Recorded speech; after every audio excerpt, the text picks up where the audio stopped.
She didn't want to be here. Not after what she saw. Not after the way it kept replaying in her head, over and over, louder each time. But she came anyway. Because someone had to tell the truth. The fluorescent lights inside the station felt too bright, too sharp, like they were cutting through her.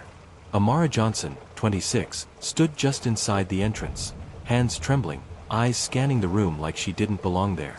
Because in that moment, she didn't feel like she did. She walked up to the front desk. Her voice was quiet, shaky. "I need to report something. I saw something." The officer barely looked up. A pause. Then a sigh. "Take a seat." Minutes later, she was sitting in a small room. Gray walls. Metal table. A single camera blinking red.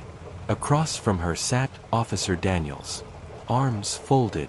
Eyes fixed. Not curious. Not concerned. Judging. Amara tried to speak. "I was walking home and I heard."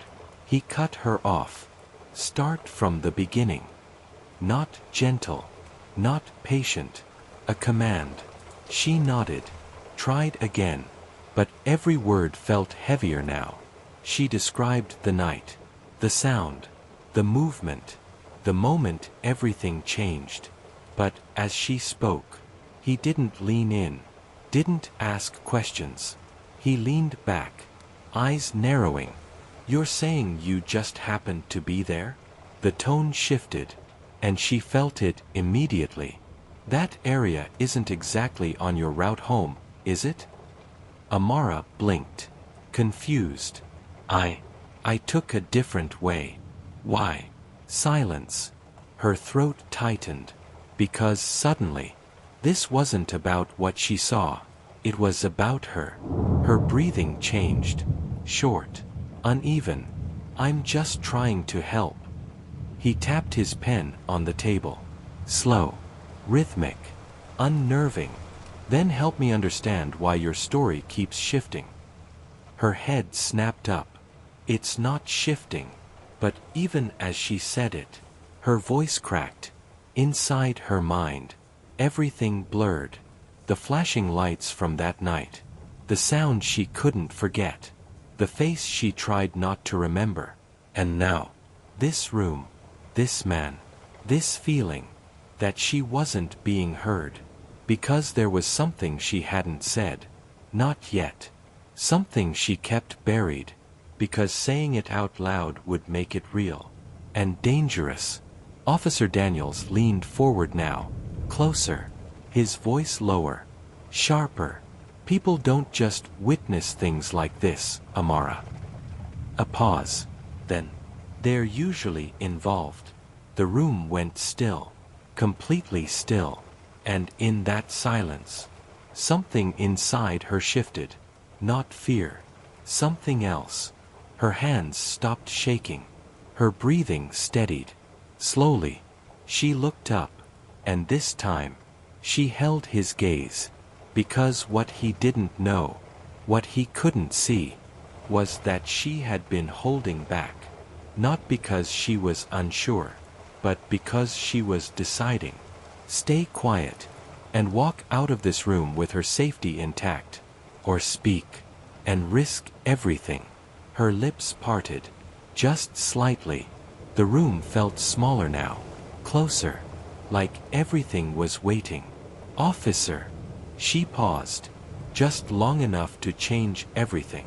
"I didn't just hear it. A beat. I saw who did it." Silence. Heavy. Unavoidable. And then, she said a name. And the moment it left her mouth, the officer's expression changed.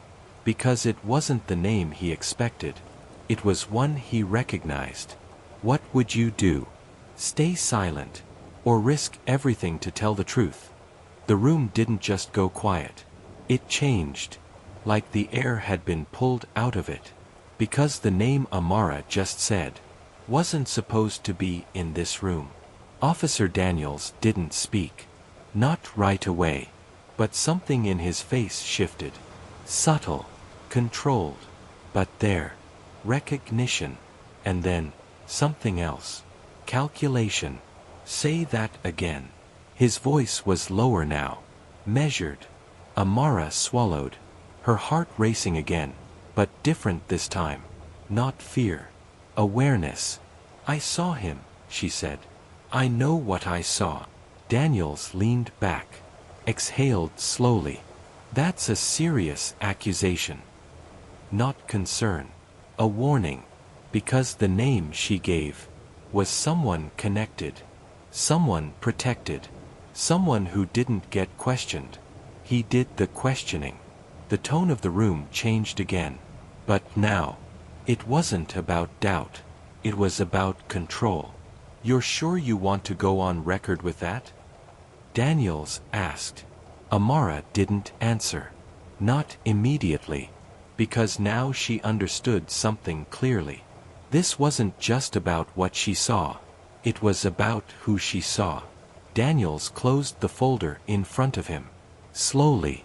Sometimes, he said, people misinterpret things when they're stressed. A pause. Trauma does that. He wasn't asking anymore.